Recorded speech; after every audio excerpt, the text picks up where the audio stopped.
All right, as the election is so close at hand, I thought I would add my voice to the myriad of others in support of our president.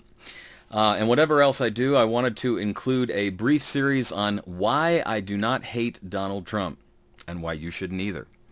This is the first in which I take apart the media-inspired myth that Trump is a racist. I could easily do this by touting his many fantastic accomplishments for minorities and for underserved communities, such as opportunity zones, prison reform, funding, long-term funding for historically black colleges and universities, and much, much more. But instead, I'm going to focus today on the preposterous claim of the mainstream media, also known as the lamestream media, repeated ad infinitum, that Trump once somehow asserted that Nazis are fine people. Now, this is a bald-faced and obvious lie, and if you listen to the rest of this video and the 3 clips I'm going to play for you from NBC of that infamous 2017 press conference at Trump Tower in which he fields questions about the Charlottesville riot, then you too will have no doubt about the matter.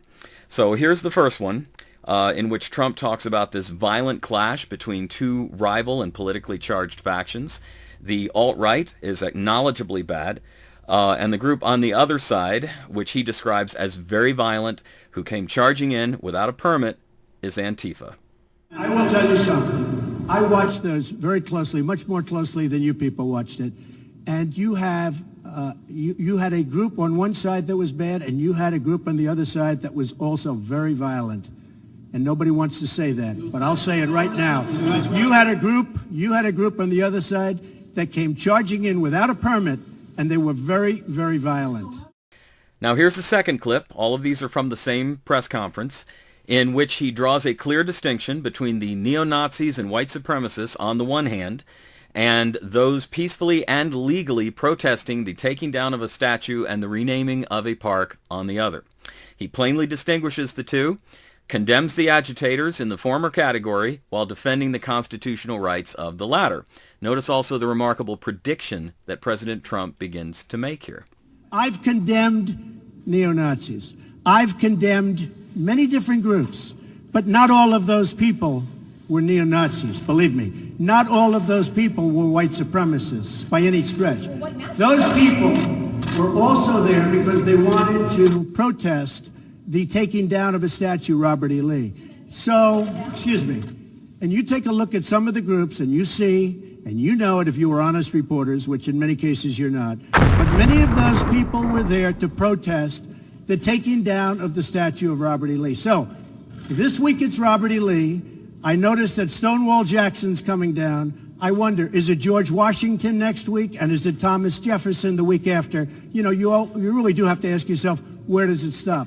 So here's the third and final clip, the one containing the offending statement, in which the president faults both sides, left and right, for their extremism and violence.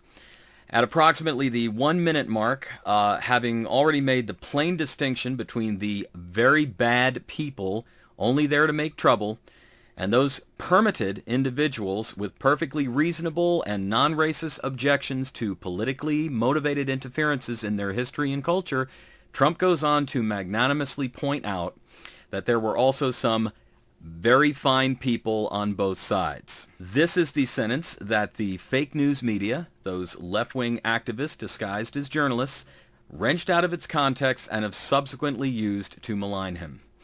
Then President Trump again makes the most astounding prediction that the statues of George Washington and Thomas Jefferson would be the next ones to come under attack, and they have been, thanks to BLM.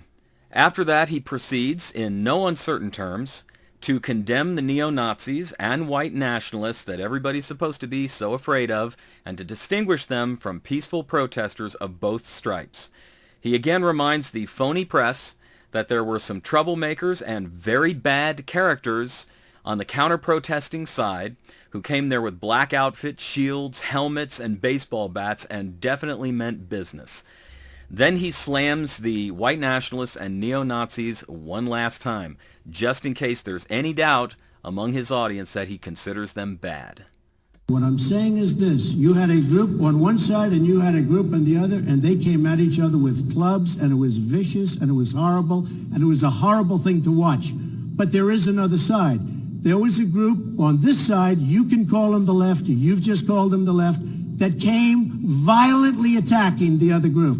So you can say what you want, but that's the way it is.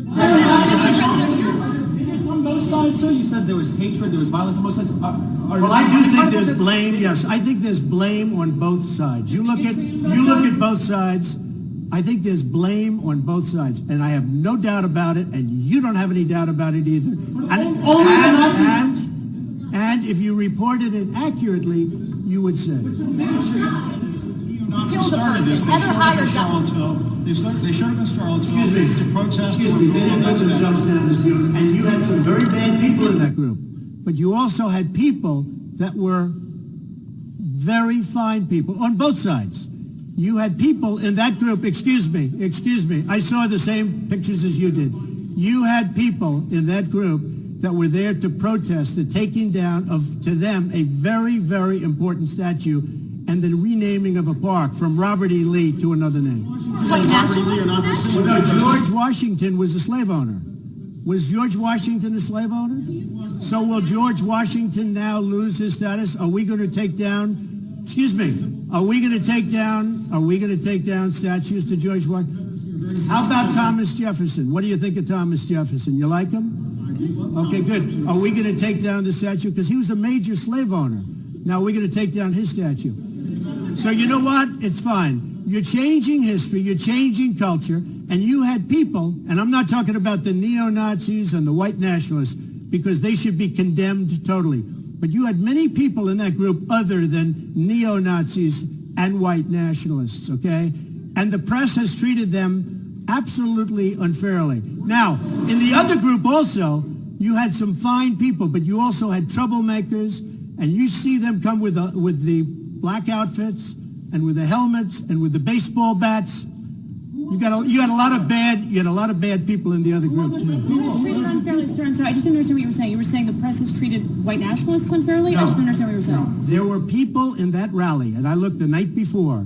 If you look, there were people protesting very quietly the taking down of the statue of Robert E. Lee.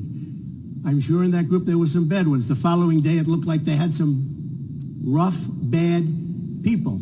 Neo-Nazis, white nationalists, whatever you want to call them. But you had a lot of people in that group that were there to innocently protest and very legally protest because, you know, I don't know if you know, they had a permit. The other group didn't have a permit. So I only tell you this. There are two sides to a story. I thought what took place was a horrible moment for our country, a horrible moment. But there are two sides to the country. This is just a single example of what the media does all day long to Donald Trump. By the way, how can someone whose son-in-law is Jewish, I'm talking about Jared Kushner, his top, most trusted senior advisor, who just helped him engineer the most startling peace agreements for Israel in the Middle East, be a white supremacist? How can the guy who finally recognized Jerusalem as her capital, moved the U.S. embassy there, and got it built, something almost every American president in recent history has promised but has never done, be a Nazi sympathizer? He has recognized Israeli sovereignty over the strategic Golan Heights, defunded terrorist nations and organizations vowed to destroy Israel, and Benjamin Netanyahu, the Prime Minister of Israel, has stated categorically that no one has been a greater friend to Israel than Donald Trump. The only way to keep believing that the president is a racist, much less a fascist, is to remain as ignorant and as intransigent as a rock. Stay tuned for more. As I said on, remember this, Saturday, we condemn in the strongest possible terms this egregious display of hatred, bigotry, and violence. It has no place in America. And then I went on from there. I've condemned neo-Nazis.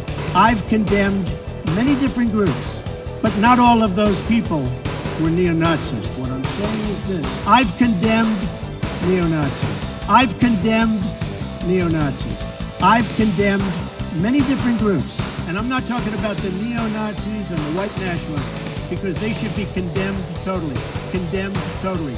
And I'm not talking about the neo-Nazis and the white nationalists, because they should be condemned totally. What I'm saying is this: rough, bad people, neo-Nazis, white nationalists, whatever you want to call them, they should be condemned totally. Egregious display of hatred, bigotry, and violence has no place in America.